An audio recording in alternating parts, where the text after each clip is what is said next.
저는 30대 중반 주부입니다. 결혼한 지는 4년 정도 됐는데 아직 아이는 없어요. 우리 부부는 맞벌이 중인데 남편은 돈을 벌느라 정말 바쁘거든요. 돈에 쪼들리는 형편도 아니었는데 남편은 유난히 돈에 집착했어요. 그런 남편 때문에 참 많이 다투기도 했는데 나중에는 거의 포기하고 살고 있었어요. 처음에는 집 산 거 대출만 갚고 아이 계획을 세우자고 말하던 남편은 대출금을 다 갚았음에도 불구하고 여전히 조금만 더라면서 아이 계획을 미루고 있었어요.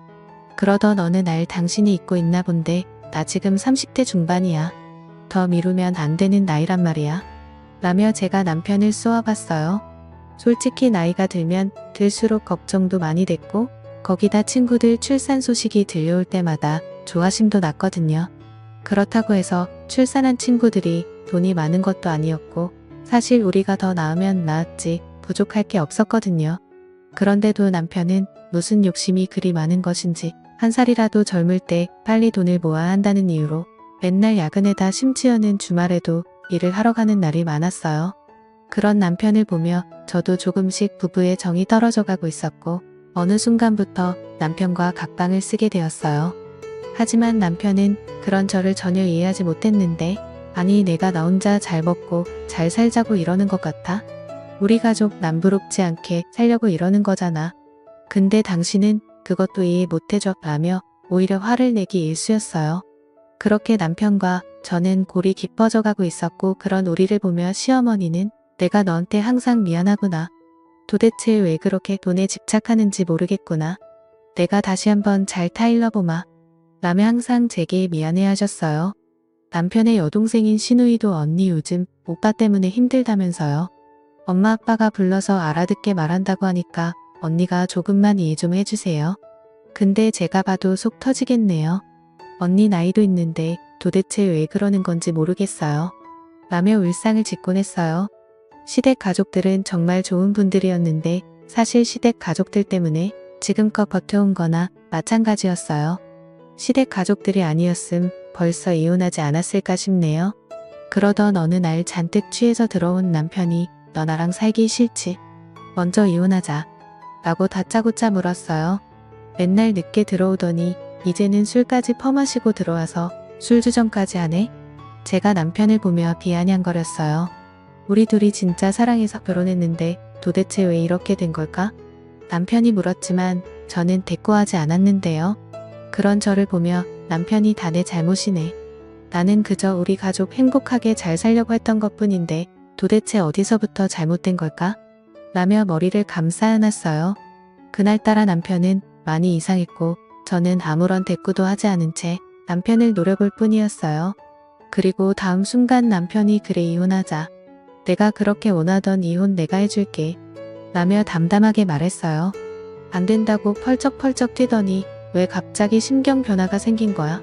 제가 남편에게 물었고 서로 사랑하지도 않는 사람과 사는 게 얼마나 지옥인 거냐? 빨리 이혼해줘야 당신도 새 출발해서 그렇게 갖고 싶다던 애를 갖지. 당신도 이제 적은 나이가 아니잖아? 라고 말을 했는데 남편은 그저 넋이 나간 듯 해보였어요. 그럼 나야 좋지. 사실 나도 어머님 아버님 아가씨 때문에 어찌어찌 버틴 건데 언제까지나 그럴 순 없잖아. 그래도 당신이 그렇게 생각해주니 고맙네. 우리 헤어지는 마당에 그냥 좋게 마무리하자. 제가 남편에게 말했어요.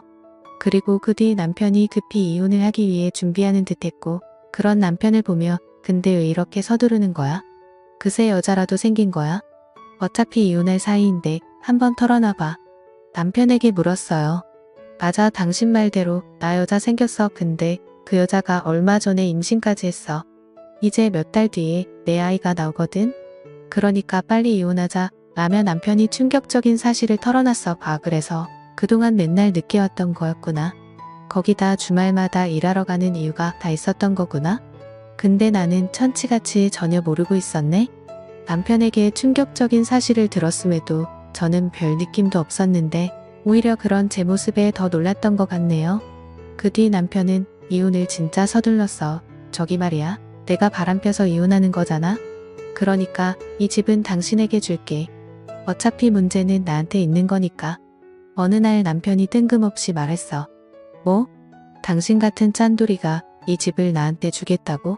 당신 그 여자 진짜 사랑하는가 보다. 그렇게 아등바등 돈에 미쳐서 살던 사람이 집까지 나한테 주면서 이혼을 서두르는 거 보니 그런 남편을 보며 마음이 참 이상했는데 아이도 자꾸 미루던 그런 사람을 하루아침에 그렇게 변하게 한 여자가 누군지 궁금했어요. 그 뒤 저는 시어머니에게 전화를 했어요. 어머님 혹시 얘기 들으셨어요? 그이가 이혼하자고 해서 우리 이혼해요. 근데 그이가 지금 사귀고 있는 사람이 있다고 하는데 들으셨어요? 그래 얘기 들었다. 그래서 말인데 내가 빨리 정리를 좀 해줬으면 좋겠구나. 조금 있으면 우리 손주가 나온다고 하는데 서둘러야 하지 않겠니? 시어머니의 목소리가 전과는 완전히 달라져 있었어요. 그런 시어머니를 보니 살짝 기분이 나빠졌어요. 어머님도 손주 태어난다니까 좋으신 모양이네요. 당연한 거 아니겠냐? 내가 결혼한 지가 벌써 몇 년째인데 아직 내 품에 손주가 없다는 게 말이나 되는 거냐? 이게 얼마나 큰 경사냔 말이야. 시어머니는 마치 이 모든 것이 제 잘못이란 듯이 말했어요. 어머님 말씀이 좀 서운하네요. 제가 안 낳겠다고 한 것도 아니고 그이가 지금껏 계속 미뤘다는 거 어머님도 잘 알고 계시잖아요. 그런데 어떻게 그런 말씀을 하실 수가 있어요? 그러니까 내가 똑바로 해서 봐라. 우리 아들이 그러겠냐는 말이야. 그동안 나도 내 말을 믿었었다. 그런데 지금 만나고 있는 애랑은 만난 지 얼마 되지도 않았다는데 벌써 애가 들어섰다지 않니? 그러니까 그동안 너한테 문제가 있었다는 거지.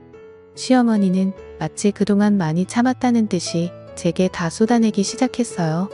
그런 시어머니의 말에 제가 순간 울컥하고 말았는데요.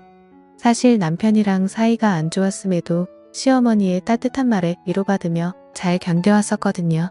하지만 그날 시어머니의 그러한 싸늘한 말을 들으며 제가 큰 착각을 한 것이었구나 하는 생각을 하게 되었고 그동안 시어머니가 철저히 연기를 한 것이라는 생각마저 들었어요. 알겠습니다. 오히려 어머님이 그렇게 말씀해 주시니 있던 정도도 뚝 떨어지네요. 따로 찾아뵙고 인사드리진 않겠습니다. 그럼 전화 끊겠습니다. 다음에 제가 급히 전화를 끊어버렸어요. 그런데 전화를 끊자마자 참았던 눈물이 쏟아져 나왔어요. 그동안 의지하던 시어머니에게 조차 배신당했다는 생각이 머릿속에 가득했거든요. 그렇게 한동안 눈물만 흘리고 있었는데 신우이에게 전화가 걸려왔어요. 언니 이혼한다면서요. 아가씨도 제게 서운한 얘기하려고 전화한 거예요? 제가 신우이에게 싸늘한 목소리로 물었어요. 아니 그런 건 아니고 지금 이런 마당에 얼굴 보고 인사는 못할 것 같고 그래서 전화로라도 인사하려고 했죠. 신우이가 기어들어가는 목소리로 말했어요. 아가씨도 조카 생긴다고 하니까 좋은가 보네요. 모두들 제가 빨리 떠나주기를 아주 간절히 바라는 그런 느낌이네요. 걱정하지 마세요. 우린 애도 없어서 금방 끝날 거니까. 그게 아니라 언니한테는 정말 미안해요. 그냥 그 말하고 싶어서 전화했어요. 순간 신우이가 울컥했는지 잠시 침묵했어요. 그러더니 곧 언니 난누가 올해도 언니 편이었어요. 그리고 언니를 제 친언니로 생각한 것도 사실이에요. 언니 정말 보고 싶을 거예요. 그리고 잘 사셔야 해요. 신우이가 말했는데 신우이의 목소리는 눈물을 가득 머금고 있었어요. 그런 신우이에게 뭐라 대답하지도 못한 채 통화가 끝나버렸고 신우이의 그런 모습을 보니 다시 제 마음이 안 좋아졌어요. 그동안 신우이와 저는 정말 사이가 좋았거든요. 그렇게 전화를 끊어버린 신우이가 걱정이 되어 제가 다시 전화를 했으나 그 뒤 신우이 휴대폰은 전원이 꺼져 있었어요. 결국 신우이와 다시 통화를 하지 못한 채 저는 남편과 이혼을 진행하게 되었어요. 남편은 모든 것을 속전속결로 처리했는데 정말 급했던 모양으로 웬만한 건 제가 원하는 대로 다 해줬어요. 이 집은 이제 당신 거니까 당신이 팔고 이사를 가든지 그냥 살든지 마음대로 하고 난 짐 싸다 바로 나갈게.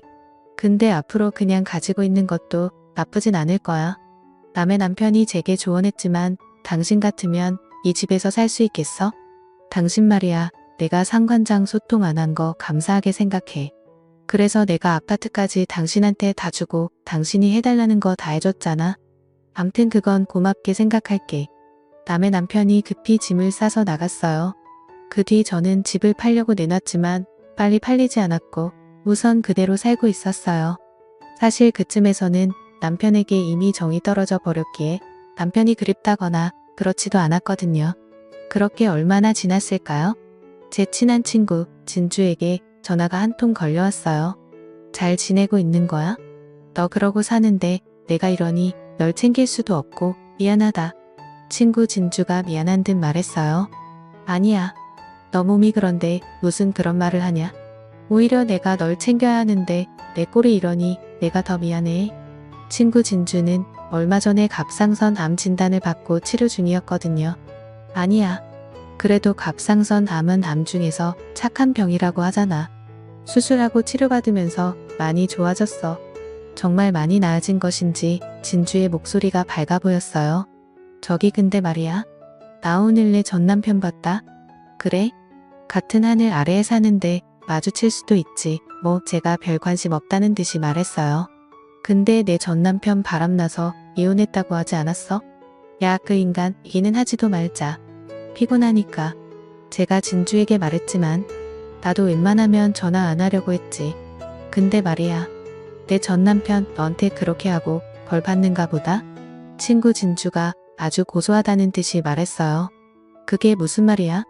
벌 받는 것 같다니? 아니 너도 알다시피 내가 암 전문 병원에 다니잖아? 근데 내 남편이 환자복을 입고 거기에 있더라니까? 그게 무슨 말이겠냐? 내 남편이 지금 암에 걸렸다는 거지. 뭐? 암에 걸렸어? 그렇다니까. 내 시어머니가 부축해서 병실로 들어가는 거 내가 봤다니까? 진주가 확실하다는 목소리로 말했어요. 내가 잘못 본 거 아니야? 멀쩡하던 사람이 갑자기 무슨 암이야? 야, 어느 날 갑자기 걸리는 게 암이야. 나도 봐라. 갑자기 그랬잖아. 내가 혹시나 싶어서 몰래 지켜봤는데 내 전 남편이 확실했어. 이게 무슨 일이야? 알았어. 내가 확인 좀 해볼게. 라고 제가 말했어요. 뭐? 내가 확인을 하긴 뭘 확인을 해봐. 그냥 모른 척해. 지금에 와서 내가 확인해서 뭐 하게. 너 정신 똑바로 차려. 이혼당해놓고는 아직도 정신 못 차린 거냐? 순간 진주가 제게 화까지 내면서 말했어요. 알았어.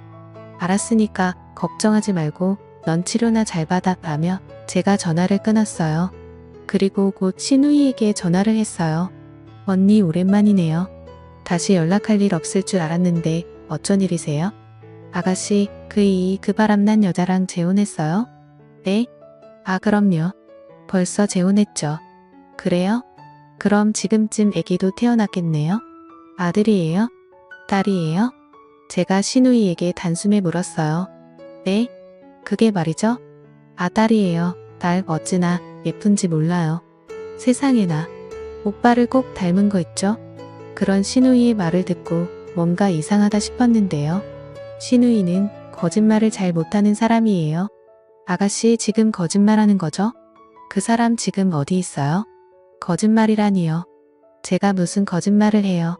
암튼 전 모르겠으니까 앞으로 다시 전화하지 마세요. 우리가 이렇게 통화할 사이는 아니잖아요. 신우이가 전화를 끊어버렸는데 신우이의 목소리는 어딘지 모르게 많이 어색해 보였어요. 신우이가 전화를 끊고 난 뒤 머릿속이 복잡해졌어요. 아니 여자가 생겼다고 급히 이혼까지 하고 나간 사람이 갑자기 안병동에 있다고 하니 이상할 수밖에요. 그렇게 저는 남편의 뒷조사를 하게 되었는데 평소 알고 지내던 남편의 친한 친구에게 연락을 했어요. 재수씨 갑자기 연락 와서 깜짝 놀랐어요. 남편의 친구가 놀라서 물었어요. 준혁씨 저 궁금한 게 있어서 어렵게 전화드렸어요. 아, 네 말씀하세요. 남편의 친구가 당황한 듯 했는데 저기 제가 오늘 이상한 소리를 들어서 그런데 사실대로 말해줄 수 있어요? 다들 저한테 거짓말까지 하면서 뭔가를 숨기고 있거든요. 저기 그게 무슨 말씀이신지 준혁씨 그 이랑 제일 친한 친구잖아요. 그러니까 다 알고 있잖아요. 그러니까 사실대로 말해주세요. 그 사람 바람났다는 거 다 거짓말이죠? 재수씨 저기 그게 말이죠. 아 참 큰일 났네. 절대 말하지 말라고 했는데 라며 남편 친구가 어쩔 줄을 몰라 했어요. 부탁이니까 사실대로 말씀 좀 해주세요. 제발 부탁할게요. 제가 간절하게 말했어요. 저기 그게 말이죠. 제가 그랬다고 절대 말하면 안 됩니다. 말하면 가만 안 둔다고 했어요. 라며 잠시 말을 멈춘 남편 친구가 제게 충격적인 사실을 말했어요. 사실은 바람난 거 아닙니다. 그놈이 밤낮으로 이런 건 재수 씨도 잘 알잖아요. 그런데 얼마 전에 암에 걸린 걸 알았어요. 몸이 이상해서 병원에 갔더니 대장암 3기라고 했다나 봐요. 근데 이게 반반 확률이라고 하던데 저도 잘 몰라서요. 네? 대장암 3기요? 그러니까 암에 걸린 걸 숨기느라 이혼한 거라고요? 대체 이게 무슨 말도 안 되는 소리예요? 제가 흥분한 채 소리를 질렀어요. 저기 그게 재수 씨가 아이를 많이 원하잖아요. 그런데 암이 완치된다고 해도 방사선 치료에다 뭐에다 당분간 아이 갖기는 힘드니까 그냥 보내드리는 게 이치에 맞는 거라고 라는 말을 하던 남편 친구가 순간 말을 잇지 못했어요. 그리고 그 순간 전화기를 들고 있던 제 손이 덜덜 떨리고 있었는데요. 뭐라고요? 그래서 저와 이혼을 했다고요? 고작 그 이유 때문에요? 그게 말이죠. 사실 그 녀석은 재수 씨가 임신하게 되면 회사 관두게 할 생각이라고 악착같이 일만 했었어요. 그 녀석 어릴 때 부모님이 맞벌이하느라 항상 바쁘셨거든요. 그래서 아이 낳으면 재수 씨가 집에서 아이들만 보기 원했어요. 그렇게 아이 키우면서 돈 걱정 안 하게 만들고 싶다고요. 그런데 그러다가 결국 몹쓸병에 걸렸는데 재수 씨 힘들게 하고 싶지 않다고 저를 붙들고 통곡을 하고 울었어요. 물론 저도 처음에는 말렸어요. 그래도 재수 씨한테 말해야 한다고요. 근데 절대 안 된다고 난리를 치니까 거기다 환자이고 하니 다들 그렇게 하기로 한 거예요. 남편 친구가 그동안 있었던 일을 설명했고 그 순간 제 눈에서 눈물이 멈추질 않았어요. 정말 대단하시네요. 저만 바보 만들고 다들 좋으셨나 봐요. 재수 씨 진짜 그런 게 아니에요. 남편 친구가 저를 위로하려고 애쓰고 있었지만 잘 알겠습니다. 그리고 감사해요. 라며 제가 전화를 끊었어요.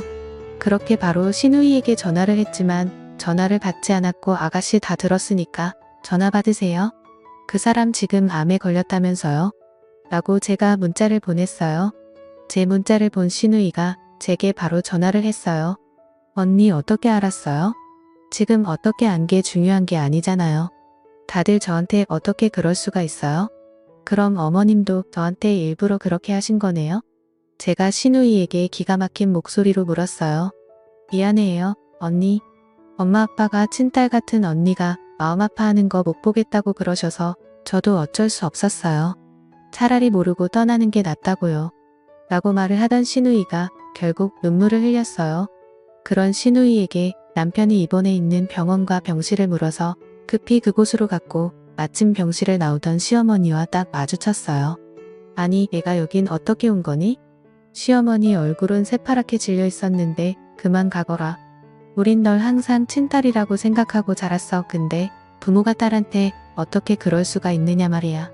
라며 시어머니가 급히 등을 돌렸어요. 어머님 저 다 알고 왔어요. 아가씨랑 통화하고 왔다고요. 제가 시어머니에게 말했어요. 그 순간 등을 돌린 시어머니 몸이 움찔했는데 뭐야 너한테 다 말했어? 절대 말하지 말라고 했는데 왜 그렇게 말을 안 들어 처먹는지 모르겠구나. 시어머니가 자푸자기한 얼굴로 저를 바라봤어요. 어머님 그래도 이러시면 안 되는 거잖아요. 가족은 어려울 때 함께하는 게 가족이라면서요. 제가 첫 인사드리던 날 어머님이 제 손을 꼭 잡으시면서 그러셨잖아요. 가장 힘들고 어려울 때 함께하는 게 가족이라고요. 그런데 어떻게 이럴 수가 있어요? 제가 원망스러운 눈빛으로 시어머니를 바라봤어요. 이거다 네 나이가 이제 30살 중반이다. 근데 암 상기면 이젠 어떻게 될지 아무도 모른단다. 아이를 가질 수 없을지도 모른다잖니. 그럼 네 인생은 뭐가 되는 거냐? 우린 널 항상 친딸이라고 생각하고 자랐어. 근데 부모가 딸한테 어떻게 그럴 수가 있느냐 말이야. 그런 시어머니의 눈에는 눈물이 그렁그렁했어요. 어머님 그래도 이러면 안 되는 거잖아요.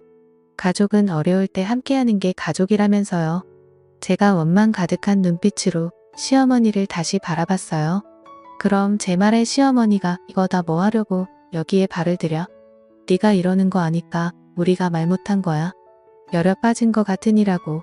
이럴 땐 그냥 모른 척하고 가야 하는 거야. 제 등을 내리치면서 눈물을 흘렸어요. 그날 시어머니에게 전화를 했을 때 그토록 매몰차게 말하는 시어머니를 보며 왜 몰랐을까요? 다시 한번 제 가슴이 미어져 내렸어요. 그렇게 병실 안으로 들어갔는데 남편의 얼굴은 그새 많이 상해 있었어요. 당신이 여긴 어떻게 왔어?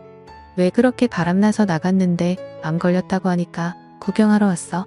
그래 나 천벌 받았어. 그러니까 그만 가봐. 라며 남편이 제 눈도 마주치지 않고 단숨에 말했어요. 미안해. 당신 아내라는 사람이 당신 아픈 것도 모르고 진짜 한심하다. 정말 미안해. 라며 그 자리에서 제가 펑펑 눈물을 흘렸어요. 그런 저를 보며 남편이 마음에도 없는 소리를 했지만 저는 상관도 하지 않았고 그날부터 남편의 병관으로 하기 시작했어요. 우선 회사에 그만두겠다고 말했고 그런 저를 남편이 말렸지만 당신 돈 번다고 밤낮을 어떻게 했어?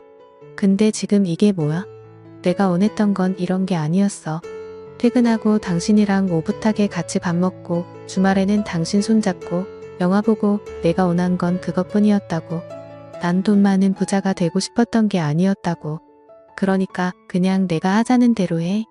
우리 진짜 최선을 다해보자. 내가 여기저기 알아봤는데 요즘은 의술이 진짜 많이 좋아져서 암상기 정도는 정말 아무것도 아니래. 반반 확률이면 반은 가능성이 있다는 거잖아. 한번 해보자. 꼭 이겨내서 우리 경치 좋은 시골 마을 가서 그냥 마음 편하게 살자. 라며 남편을 설득했어요. 그런 제 말을 듣던 남편이 당신 아이 원했잖아. 설령 내가 살 수 있다고 해도 난 아이를 갖지 못할 수도 있어. 힘겹게 말했어요. 아이 없으면 더 좋지. 생각해봐. 아이 키우려면 돈이 얼마나 들겠어? 차라리 그 돈으로 우리 둘이 여행 다니면서 맛있는 거 먹고 그렇게 살면 되지. 그럼 좋잖아. 다행히 당신이 벌어놓은 돈이 꽤 돼서 내가 소일거리하면서 살면 충분할 거야. 그러니까 우리 열심히 치료받자. 알았지? 라며 제가 활짝 웃었는데 제 말에 남편이 눈물을 뚝뚝 흘렸어요. 그 모습에 옆에 있던 시부모님도 뒤를 돌아 눈물을 흘리셨는데 제가 병관으로 한 뒤 남편은 정말 많이 좋아지기 시작했어요. 반드시 살아야겠다는 의지가 다시 생긴 듯 잘 넘어가지도 않는 밥을 꾸역꾸역 입안으로 밀어넣었는데 물론 약 부작용으로 얼마 안 가서 구토를 하기도 했지만 남편은 어떻게든 먹으려고 노력했어요. 그 뒤 남편은 정말 많이 좋아졌어요. 거기다 제가 아는 지인에게 부탁해서 한적한 시골 마을의 집도 알아봤는데 남편과 어떤 집이 좋을지 계속 고르고 있었기에 남편의 얼굴이 많이 밝아져 있었어요. 여기서 조금만 가면 바다도 있대. 그리고 앞에는 조그만 텃밭도 있어서 농약을 안 치고 채소를 길러 먹을 수 있을 것 같아.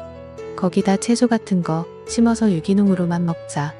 요즘 텃밭 가꾸는 거 공부도 하고 있거든. 당신도 해야 하니까 빨리 건강해져야 해. 당신도 알다시피 내가 손이 좀 둔하잖아? 라며 활짝 웃었는데 그러한 이야기를 할 때마다 남편의 얼굴이 참 편안해 보였어요. 그렇게 힘든 항암 치료를 끝내던 어느 날 우리는 살던 아파트를 처분해서 시골 마을로 내려갔어요. 공기도 좋았고 아침마다 새들이 지저귀는 소리에다 바람이 불 때마다 울창한 나무들이 아주 시원한 소리를 냈는데 우린 그 소리가 그렇게 좋을 수가 없었어요.